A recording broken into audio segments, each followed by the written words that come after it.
चलो, हो गया शुरू। Okay, hello all of you, कैसे आप लोग सभी? बढ़िया है। Okay, fine, good, very good. चलिए, तो जैसा कि आप सभी लोग जानते हैं, मैं आप सभी को थ्योरी ऑफ मशीन सब्जेक्ट पढ़ाने आया हूँ। ओके,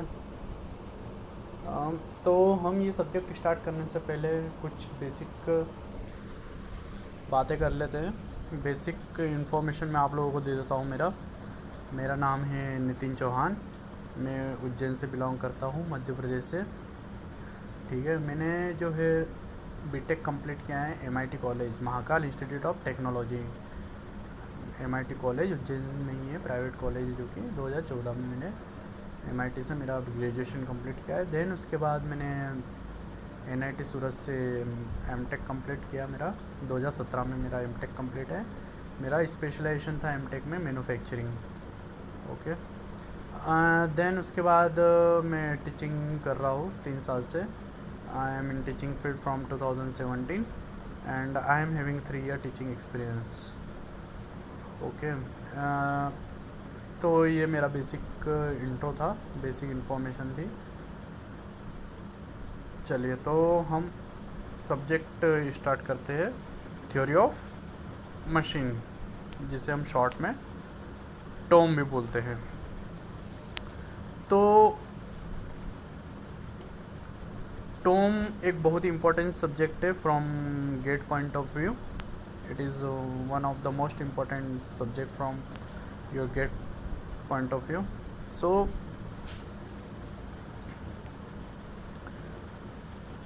इसे हम स्टार्ट करते हैं। इसे हम बहुत ही इंटरेस्टिंग तरीके से जो है पढ़ेंगे सब्जेक्ट को। ओके, तो हम चालू करते हैं सब्जेक्ट को। चलिए, तो टॉम, सबसे पहले हम समझते हैं टॉम ये है क्या। टॉम टॉम मतलब theory of machine. Theory of machine, किसकी थ्योरी? मशीन की थ्योरी। ठीक है, किसकी थ्योरी? मशीन की theory is called a theory of machine. Okay, तो हमको ये टर्म तो समझ में आ गई है ना। टर्मिनोलॉजी मतलब जो है सब्जेक्ट के नाम से क्लियर है। थ्योरी ऑफ मशीन, हम किसकी थ्योरी पढ़ेंगे इस पूरे सब्जेक्ट में? मशीन की। ठीक है, तो थ्योरी ऑफ मशीन क्या है, आइए हम देखते हैं। पहले हम इसकी जनरल बेसिक डेफिनेशन देख लेते हैं टॉम की। तो क्या है, पढ़िए आप लोग सब, क्या लिखा है यहाँ। Tom is the branch of science which deals with the study of relative motion between the various parts of machine.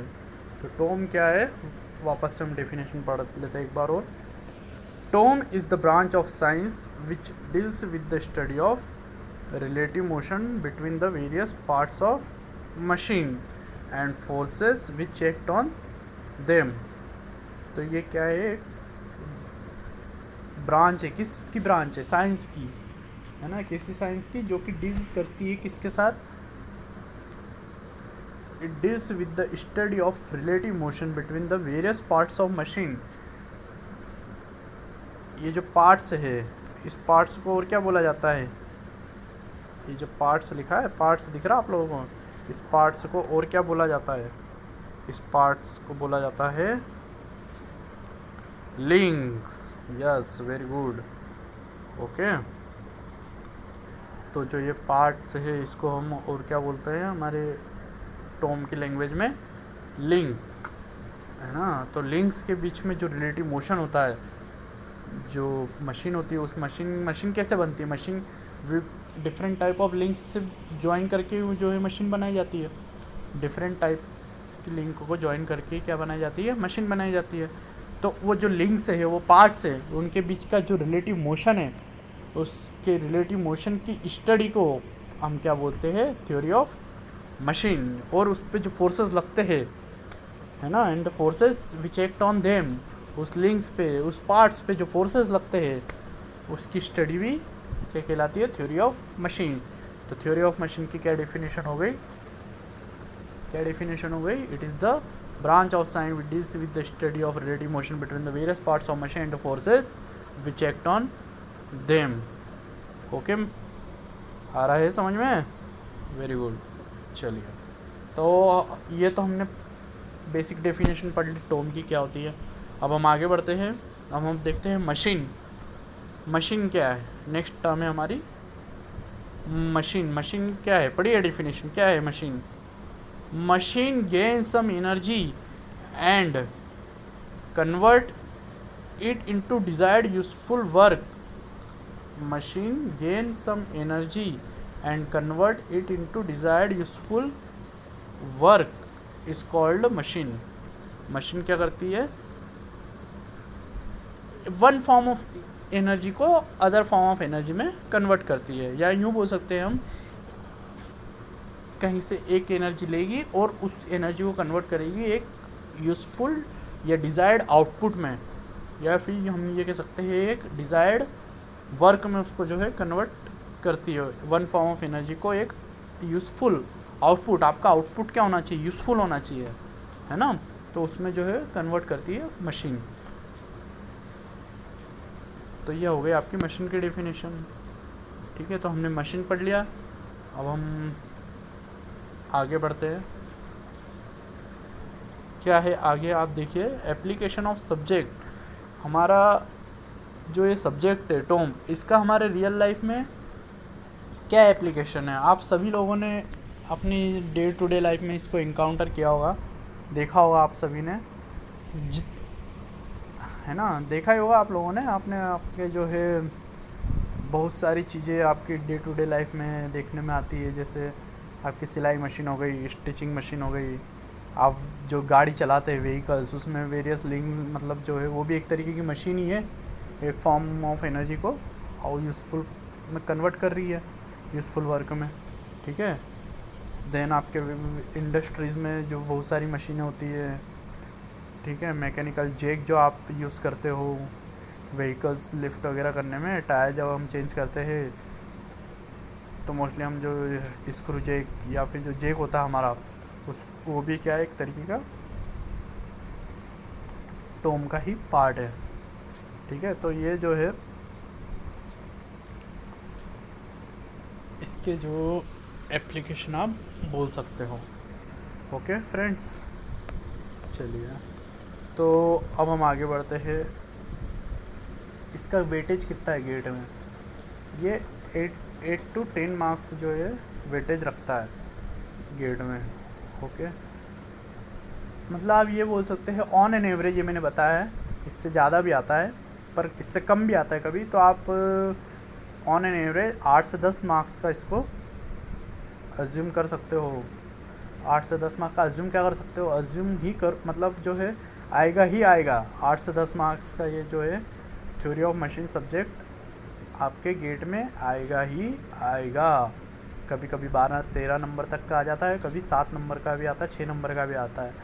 ठीक है, तो इसलिए मैंने इसको एवरेज बताया है। 8 से 10 मार्क्स का जो है गेट में इसका वेटेज है। तो 100 मार्क्स का आपका पेपर होता है टोटल गेट का, उसमें से 30 नंबर आपका एप्टीट्यूड और मैथ्स, बाकी बच्चे 70 मार्क्स। 70 मार्क्स जो है उसमें से जो है ये 10 मार्क्स आपको थ्योरी ऑफ मशीन दिलवाएगा।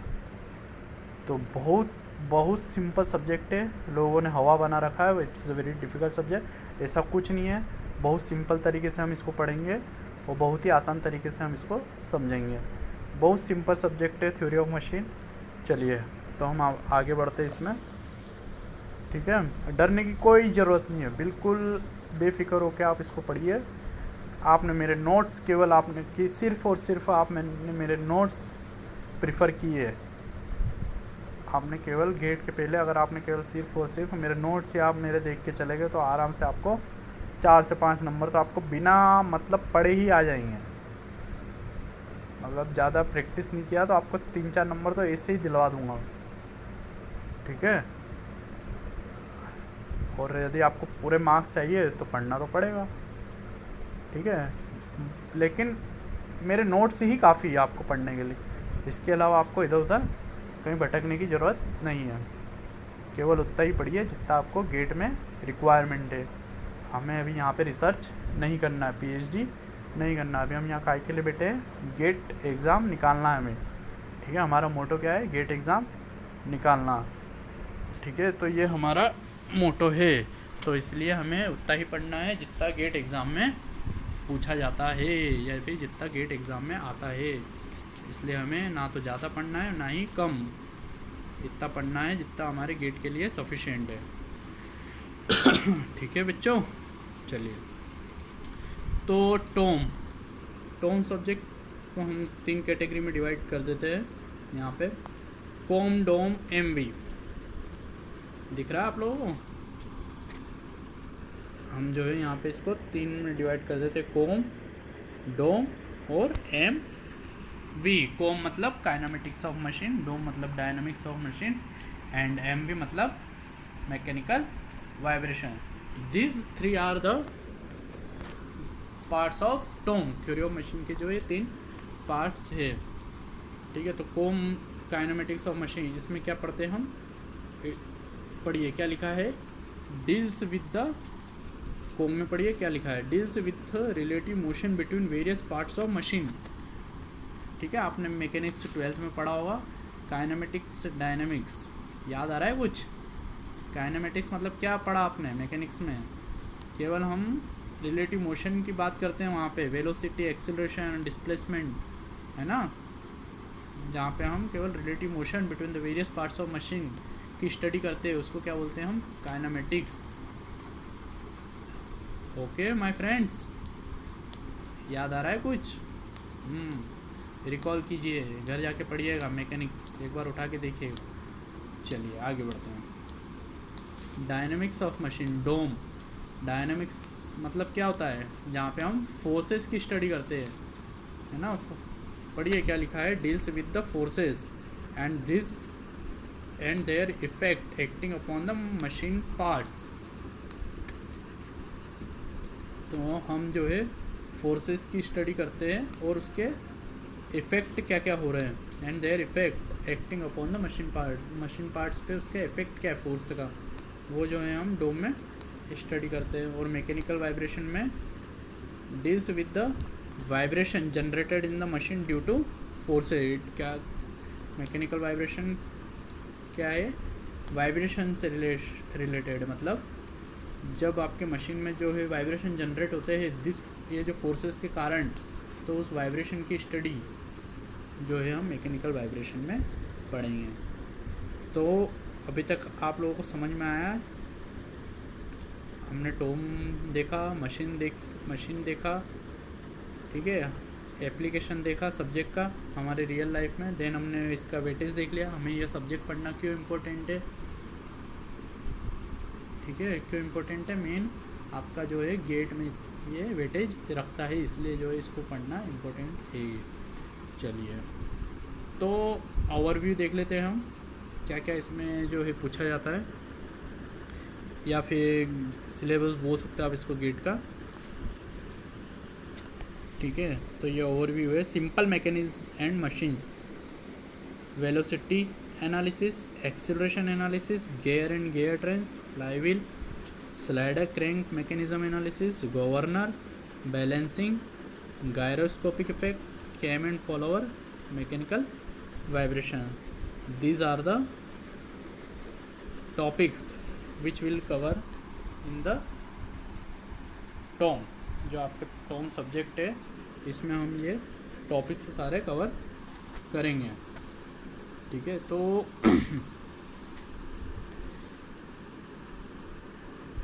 अब हम ये देख लेते हैं इसमें सबसे इम्पोर्टेंट क्या है, मतलब गेट में किसका जो है वेटेज सबसे ज़्यादा होता है, ये हम जो है इसमें देख लेते हैं। चलिए, तो ये देखिए, जो पहला टॉपिक आपको दिख रहा है, सिंपल मैकेनिज्म एंड मशीन, यहाँ से एक क्वेश्चन आपको पक्का आएगा। सिंपल मैकेनिज्म एंड मशीन से एक क्वेश्चन आपको पक्का लिख के रख लीजिए आप लोग अपनी कॉपी में, एक क्वेश्चन पक्का आपको यहाँ से आएगा, तो इसको आप स्टार कर लीजिए। ओके, इसको आप स्टार कर लीजिए, इसको जो है हम स्टार कर देते हैं। सिंपल मैकेनिज़्म, यहाँ से एक क्वेश्चन आपको पक्का आएगा, या तो डिग्री ऑफ फ्रीडम निकालने को आ सकता है।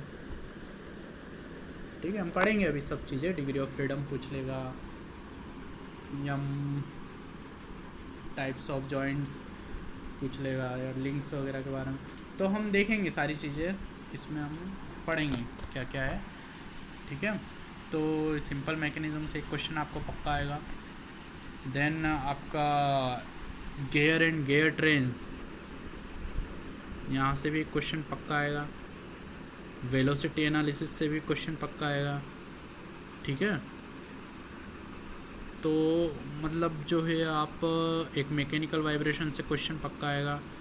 देन आपका मतलब ये जो मैंने आपको बताया है 4 टॉपिक से, तो क्वेश्चन आपको पक्के पक्के पक्के आएंगे, लिख के रख लीजिए। ठीक है, इन 4 टॉपिक में से आपको क्वेश्चन आएगा ही आएगा। बाकी इनमें से किसी में से भी एक आध क्वेश्चन पूछ सकता है। इसका मतलब ये नहीं कि इम्पोर्टेंट नहीं है, लेस इम्पोर्टेंट, मोस्ट इम्पोर्टेंट जो मैंने आपको बताया, ये 4 टॉपिक जो है बहुत ही इम्पोर्टेंट टॉपिक है। ठीक है, तो चलिए, ये ओवरव्यू हमने देख लिया क्या क्या पूछा जाता है इसमें। अब हम आगे बढ़ते हैं, स्टार्ट करते हैं हम सिंपल मैकेनिज़्म। सिंपल मैकेनिज़्म हमारा पहला टॉपिक, या फिर हम बोल सकते हैं हमारा पहला चैप्टर। तो सिंपल मैकेनिज़्म, हम इसमें बेसिक डेफिनेशंस पढ़ेंगे पहले, फिर हम मतलब बेसिक से स्टार्ट करते हुए हमारा लेवल आगे बढ़ाते जाएंगे हम इसमें। ओके, तो चलिए सबसे पहले हम इसमें हेडिंग डालते हैं resistant body. Resistant body, resistant body क्या होता है? Resistant body, resistant body are those body which do not suffer any appreciable distortion और changes in physical form by the force acting on them. क्या मतलब हुआ इसका? रेजिस्टेंट बॉडी एक ऐसी बॉडी है जो कि उसके शेप में या उसके फिजिकल फॉर्म में कोई चेंज नहीं आता। जब उस पर फोर्सेस अप्लाई करते हैं हम उस बॉडी पे, then that body does not suffer any appreciable distortion और changes, then it is called a resistant body. मतलब जब हम उस पर फोर्स अप्लाई करते हैं किसी बॉडी पे, ठीक है, तो वो रेजिस्टेंट बॉडी कब कहलाएगी? जब हम फोर्स अप्लाई करते हो और वो अपने जो एप्रिशिएबल चेंजेस ना हो, उसमें किसी प्रकार का उसके फिजिकल शेप में चेंजेस ना हो, फिजिकल फॉर्म में, तो वो बॉडी क्या कहलाएगी? आपकी रेजिस्टेंट बॉडी। मैंने यहाँ पे मेंशन भी किया है। आपका रबर क्या है बताइए? रबर रेजिस्टेंट बॉडी है या नहीं है? नहीं है, ऑब्वियसली, है ना। जब हम उसको स्ट्रेच करते हैं तो उसका फिजिकल, हम उस पर फोर्स लगाते हैं। स्ट्रेच करते हैं मतलब क्या करते हैं? हम उस पर फोर्स लगाते हैं। तो जब हम उस पर फोर्स अप्लाई करते हैं तो क्या होता है? रबर आपका स्ट्रेच होता है। ड्यू टू दैट स्ट्रेचिंग उसका शेप क्या होता है? फिजिकल फॉर्म क्या होता है? बिगड़ जाता है, चेंज हो जाता है। Therefore rubber is not a resistant body. चलिए, तो ये रेजिस्टेंट बॉडी हम लोगों ने पढ़ा, क्लियर हुआ क्या होता है resistant body. Resistant body are those body which do not suffer any appreciable changes in its physical form when force is applied on it. जब हम उस पर फोर्स अप्लाई करते हैं तो उसके किस फिजिकल फॉर्म में किसी प्रकार का चेंज नहीं आता, तो वो क्या कहलाती है? Resistant body. चलिए, अब हम नेक्स्ट डेफिनेशन देखते हैं। Definition kinematic link. तो काइनेमेटिक लिंक क्या होता है? It is a resistant body which is part of machine and has motion related to another connected part is called kinetic link। तो काइनेमेटिक लिंक्स क्या होती है? रेजिस्टेंट बॉडी ही होती है। Kinematic link is a resistant body. Kinematic link क्या होती है? It is a resistant body which is the part of machine and has a relative motion to another connected part. ठीक है, पार्ट्स को हम अभी हमने शुरू में बताया था, पार्ट्स को और क्या बोलते हैं? लिंक्स। लिंक्स भी हम जो है इसे बोल सकते हैं। ठीक है, पार्ट्स जो डिफरेंट मशीन के पार्ट्स होते हैं उसको हम क्या बोलते हैं? हमारी थ्योरी ऑफ मशीन में लिंक्स। ठीक है, जनरल लैंग्वेज में उसको पार्ट्स बोला जाता है, थ्योरी ऑफ मशीन सब्जेक्ट में हम उसको क्या बोलते हैं, लिंक्स। ठीक है, तो resistant body which is part of machine having relative motion to another connected part, मतलब वन लिंक का दूसरे लिंक के रिस्पेक्ट में एक relative motion is called kinematic link. ठीक है, वो लिंक्स क्या कहलाएगी, काइनेमेटिक लिंक। यदि उनके बीच में एक रिलेटिव मोशन है, लिंक्स के बीच में यदि रिलेटिव मोशन है तो वो क्या कहलाएगा, काइनेमेटिक लिंक्स कहलाएंगी। और यदि उनके बीच में रिलेटिव मोशन नहीं है लिंक्स के बीच में तो वो क्या कहलाएंगी, केवल link, then it is not a kinematic link. ठीक है, वर्ड से क्लियर है। काइनेमेटिक मतलब उनके बीच में क्या होना चाहिए, रिलेटिव मोशन, क्या होना चाहिए उनके बीच में, relative motion, then it is called a kinematic link, otherwise it is not a kinematic link, it is only a link. ये हमने यहाँ पे डायग्राम से समझा रखा है। ठीक है, kinematic link and only link. Kinematic link में आप देखिए 1 2 3 4 4 लिंक दिख रही है आपको यहाँ पे, और यहाँ पे कितनी लिंक है, 1 2 3। ठीक है, तो ये जो पहला वाला फिगर है आपका जिसमें आपको 4 लिंक दिख रही है, ये क्या है आपका, एक मैकेनिज़्म है। यहाँ पे क्या हो रहा है, आपको एक डिज़ायर्ड आउटपुट मिलेगा। आप जब एक इनपुट दोगे तो आपको एक डिज़ायर्ड आउटपुट मिलेगा, लेकिन इस वाले डायग्राम में जो आप देख रहे हो ये क्या है, एक स्ट्रक्चर है, यहाँ पे आपको कोई डिज़ायर्ड आउटपुट नहीं मिलेगा। When you apply input on any link then you will not get output from other link. ठीक है, अभी हम पढ़ेंगे आगे डिग्री ऑफ फ्रीडम।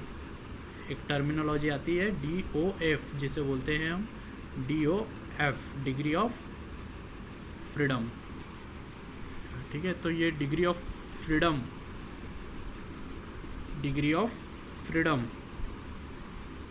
इस वाले केस के लिए जो ट्रायंगल बना है, इसके केस में क्या होता है, degree of freedom 0। Degree of freedom इसके लिए क्या होगा, 0, और इसके लिए क्या होगा, 1। डिग्री ऑफ फ्रीडम इसके लिए होगा 1 और इसके लिए क्या होगा, 0। ठीक है, तो काइनेमेटिक लिंक्स हमने पढ़ा क्या होता है। तो ये जो है आपका पहला फिगर जो है काइनेमेटिक लिंक, ये क्या है, एक मैकेनिज़्म है, इसका डिग्री ऑफ फ्रीडम 1 है, और जो सेकंड वाला फिगर है इसका डिग्री ऑफ फ्रीडम क्या है, 0। तो ये केवल क्या कहलाएगी, सारी जो लिंक्स है इसमें ये क्या कहलाएगी, लिंक्स कहलाएगी। यहाँ पे हम इसको काइनेमेटिक लिंक्स नहीं बोल सकते क्योंकि इन लिंक्स के बीच में कोई रिलेटिव मोशन नहीं है।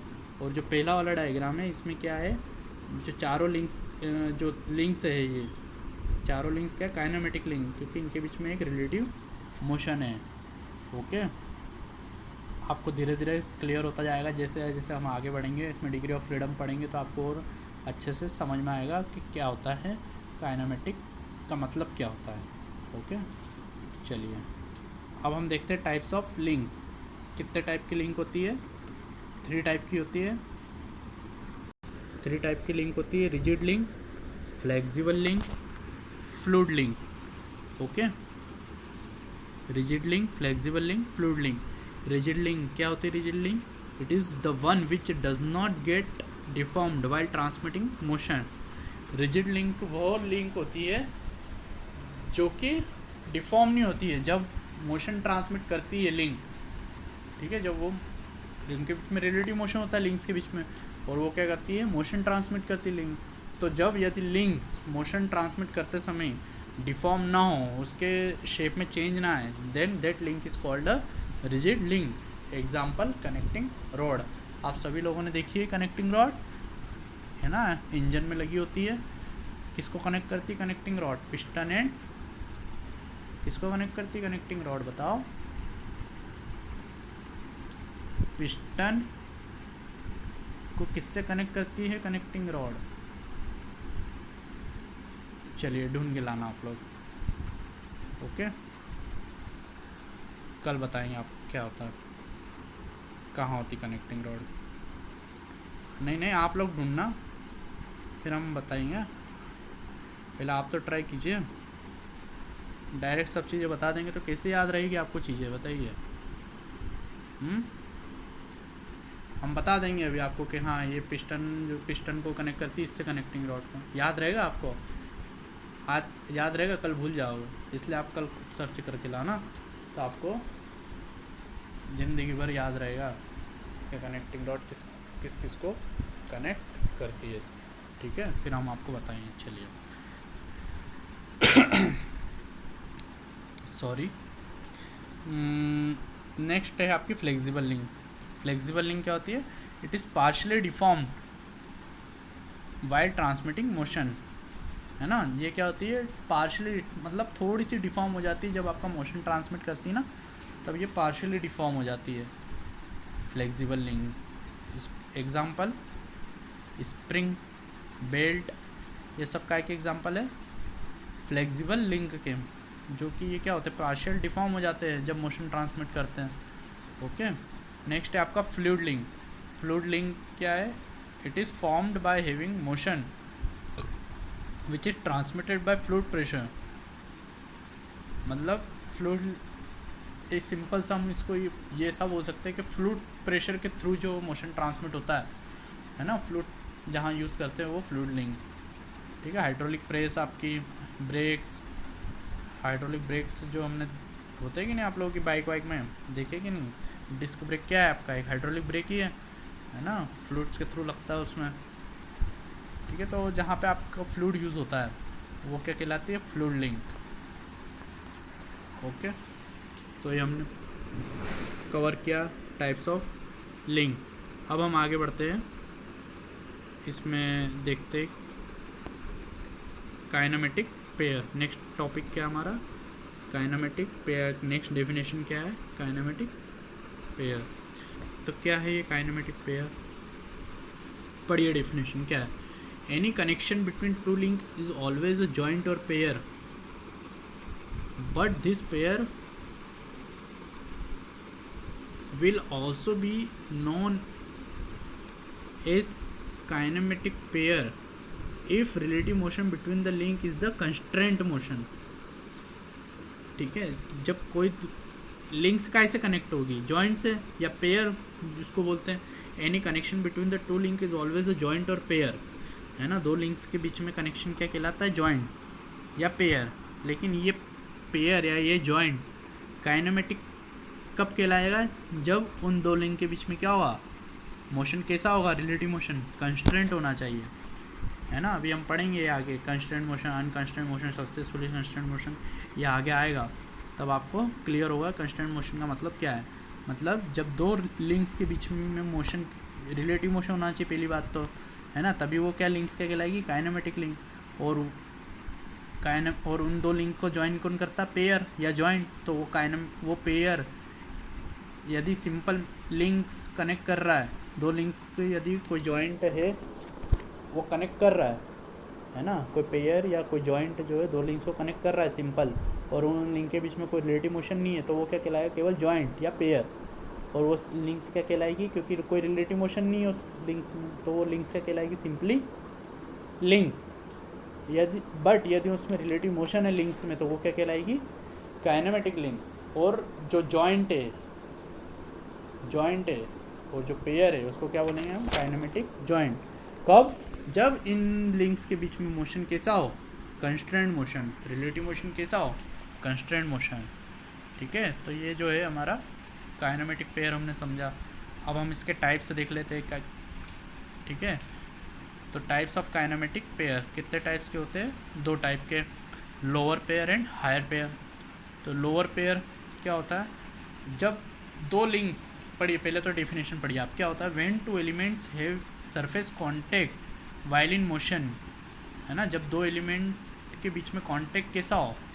सरफेस कांटेक्ट, है ना। जब, या यूँ बोल सकते हैं आप, जो दो लिंक्स होती है ना, when the contact between this two links having a surface contact, उन दो लिंक्स के बीच में कांटेक्ट कैसा होना चाहिए? Surface contact.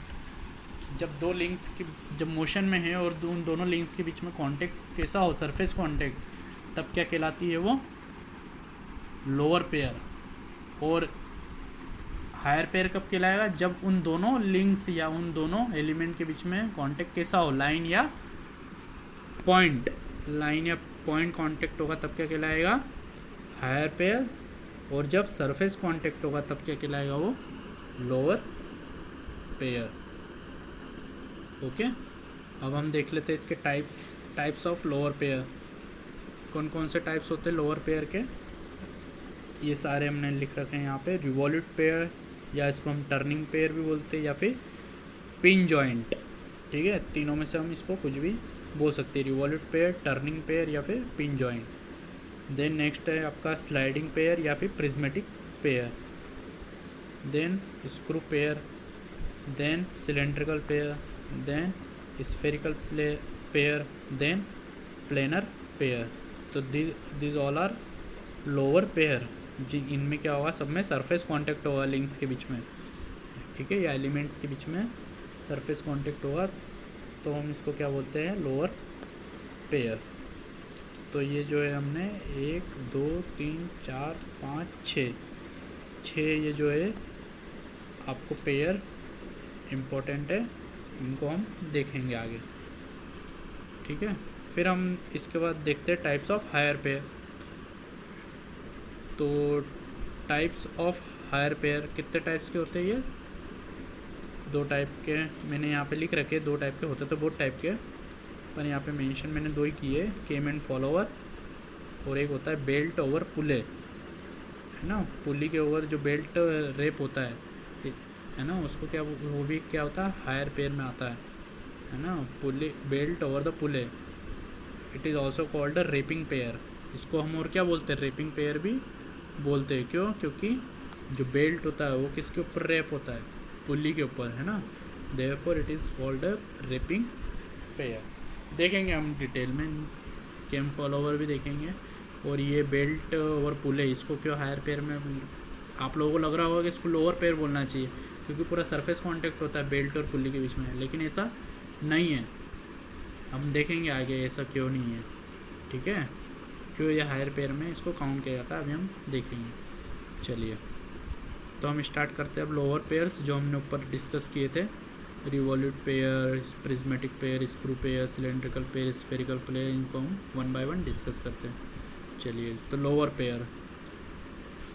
पेयर में सबसे पहले आपका रिवॉल्यूट पेयर जो आपको डायग्राम दिख रहा है सामने, ये क्या है आपका रिवॉल्यूट पेयर। 2 लिंक से है, एक लिंक ये और एक लिंक ये है। ठीक है, 2 लिंक दिख रही है आपको, एक लिंक ये और एक ये लिंक ये है। तो इन दोनों लिंक को हमने कैसे ज्वाइन किया है, ये पिन से। ये जो छोटा सा आपको दिख रहा है ना, ये जो छोटा सा जो है आपको, ये जो पार्ट है ये क्या आपका पिन, इसीलिए इसको क्या बोला जाता है, पिन जॉइंट भी बोला जाता है। ठीक है, ये पिन है इसलिए इसको पिन जॉइंट भी बोला जाता है, टर्निंग पेयर भी बोला जाता है, या फिर रिवॉल्यूट पेयर भी इसे कहा जाता है। इसका डिग्री ऑफ फ्रीडम क्या है, 1। अभी हम पढ़ेंगे डिग्री ऑफ फ्रीडम को भी डिटेल में आगे। ठीक है, तो यहाँ पे इसका डिग्री ऑफ फ्रीडम कितना है, 1, क्योंकि theta is the required to define the position. यहाँ पे जो है इन दोनों के बीच में एंगल थीटा, वही केवल एक वही जो है वेरिएबल सफिशिएंट है इसकी पोजीशन को डिफाइन करने के लिए। ठीक है, therefore it is called therefore इसकी जो डिग्री ऑफ फ्रीडम है वो क्या है, 1 है, और ये जो है आपका रिवॉल्यूट पेयर है। नेक्स्ट पेयर हम जो पढ़ेंगे प्रिज्मेटिक या फिर स्लाइडिंग पेयर। ठीक है, नाम से क्लियर है, स्लाइडिंग पेयर मतलब स्लाइड करना। तो इसका एग्जांपल मैंने डायग्राम से बना रखा है, पिस्टन सिलेंडर अरेंजमेंट है। इसमें क्या है आपका, जो पिस्टन है वो क्या कर रहा है, सिलेंडर के अंदर केवल लीनियर मोशन कर रहा है। ठीक है, इस दोनों डायरेक्शन में क्या हो रहा है, उसका लीनियर मोशन है, ये रेसिप्रोकेट करेगा पिस्टन इस सिलेंडर के अंदर। ओके, तो इसका जो लीनियर मोशन होने के कारण ये क्या है आपका स्लाइडिंग पेयर या फिर प्रिज्मेटिक पेयर भी हम उसको बोल सकते हैं। इसका डिग्री ऑफ फ्रीडम क्या है, 1। पढ़ेंगे हम, आप घबराइए मत, डिग्री ऑफ फ्रीडम आगे पढ़ेंगे हम क्या होता है, डिग्री ऑफ फ्रीडम को भी हम आगे समझेंगे। नेक्स्ट है आपका स्क्रू पेयर क्या है, पढ़िए, motion over the thread. Motion over the thread, example screw jack, ठीक है, example screw jack, motion over the thread मतलब जो थ्रेड के ऊपर जो मोशन होता है आपका नट, एग्जाम्पल ये देखिए आपका नट बोल्ट वाला, ये नट बोल्ट वाला एग्जाम्पल देखिए, इसमें क्या है, जो नट का मोशन है बोल्ट के ऊपर है ना, ये क्या है, पूरा स्क्रू पेयर है, ठीक है। नट क्या कर रहा है इसके ऊपर, ऐसे ऐसे ऐसे ऐसे बोल्ट के ऊपर क्या कर रहा है, ये घूम रहा है ना। Motion over the thread, thread काय में बने आपके बोल्ट में, तो motion over the thread is called screw pair. इसका भी डिग्री ऑफ फ्रीडम क्या है, 1, आइदर थीटा और एक्स, दोनों में से थीटा या तो इसका एंगल या फिर एक्स इसका लीनियर मोमेंट, दोनों में से कुछ एक भी इसका जो है वेरिएबल सफिशिएंट है इसकी पोजीशन को डिफाइन करने के लिए। यही डिग्री ऑफ फ्रीडम की डेफिनेशन है, variable required to define the independent variable, independent variable required to define the position of कोई सा भी मैकेनिज्म है उसकी जो है, या फिर कोई सा भी बॉडी, या फिर यूँ कह सकते कोई सा भी जो आपका पेयर है उसकी जो, या फिर कोई सा भी मैकेनिज्म है उसकी पोजीशन को डिफाइन करने के लिए, उसकी पोजीशन को डिफाइन करने के लिए जो इंडिपेंडेंट वेरिएबल रिक्वायर्ड होते हैं वो क्या कहलाते हैं, आपके डिग्री ऑफ फ्रीडम। पढ़ेंगे हम डिग्री ऑफ फ्रीडम को, नेक्स्ट आगे पढ़ेंगे हम, ठीक है, डिटेल में हम इसको देखेंगे। नेक्स्ट पेयर है आपका सिलेंड्रिकल पेयर। सिलेंड्रिकल पेयर में क्या होगा, नेक्स्ट कौन सा आपका सिलेंड्रिकल पेयर, एग्जाम्पल सिरिंज, इसमें हमने एग्जाम्पल लिया है सिरिंज वाला।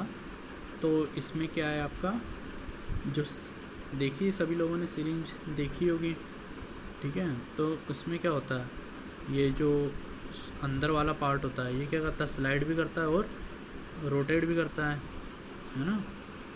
तो इसका डिग्री ऑफ फ्रीडम कितना है, 2, ये सिलेंड्रिकल पेयर हो गया। नेक्स्ट आपका स्फेरिकल पेयर। स्फेरिकल पेयर में क्या होगा, स्फेरिकल पेयर में 3 डिग्री ऑफ फ्रीडम होगा, है ना। Spherical pair is having a degree of freedom 3, theta 1, theta 2, theta 3। Example इसके क्या क्या है, ball socket joint, ball socket joint, या फिर आपका मिरर अटैचमेंट इन मोटरसाइकिल, जो हमने मोटरसाइकिल मिरर अटैचमेंट देखा होगा सभी ने, तो वो भी क्या है आपका स्फेरिकल पेयर का एग्जांपल है, ठीक है। आपकी जॉयस्टिक जो आप चलाते हो, गेम वगैरह खेलते हैं PS2 PS3, उसमें जो हम जॉयस्टिक वगैरह देखते हैं वो भी का एग्जांपल है स्फेरिकल पेयर का, ठीक है। तो आपको डायग्राम से समझ में आ रहा होगा, ये डायग्राम बना हुआ है, इस डायग्राम से हम देख सकते हैं स्फेरिकल पेयर, इसका क्या होता है डिग्री ऑफ फ्रीडम 3। यहाँ पे हमको थीटा 1, थीटा 2, थीटा 3 जो है ये आपके इंडिपेंडेंट वेरिएबल की रिक्वायरमेंट होती है इसकी पोजीशन को डिफाइन करने के लिए, ठीक है। नेक्स्ट और लास्ट पेयर है आपका प्लेनर पेयर। प्लेनर पेयर मतलब क्या है, एक प्लेन पे जो है ये बना हुआ है, ठीक है। बॉक्स रख दिया हमने एक प्लेन पे, ये क्या आपका नीचे वाला ये पूरा एक प्लेन है, इस प्लेन पे हमने बॉक्स रख दिया, उसकी कितने डिग्री ऑफ फ्रीडम है, 3। ये एक्स डायरेक्शन में जो है मोशन कर सकता है, वाई डायरेक्शन में मूव कर सकता है, और वर्टिकल एक्सिस के अलावा इसको हम उस प्लेन पे क्या कर सकते हैं, रोटेट कर सकते हैं, ठीक है। जो है देखिए वापस एक्स डायरेक्शन के अलावा हम इसको मूव करा सकते हैं, बॉक्स को वाई डायरेक्शन के अलावा इसको मूव करा सकते हैं, और इस वर्टिकल एक्सिस के अलावा क्या कर सकते हैं, हम इसको रोटेट कर सकते हैं, ठीक है। तो ये का एग्जांपल है प्लेनर पेयर का, मतलब यहाँ पे 3 डिग्री ऑफ फ्रीडम होगा इसके, एक्स वाई एंड थीटा।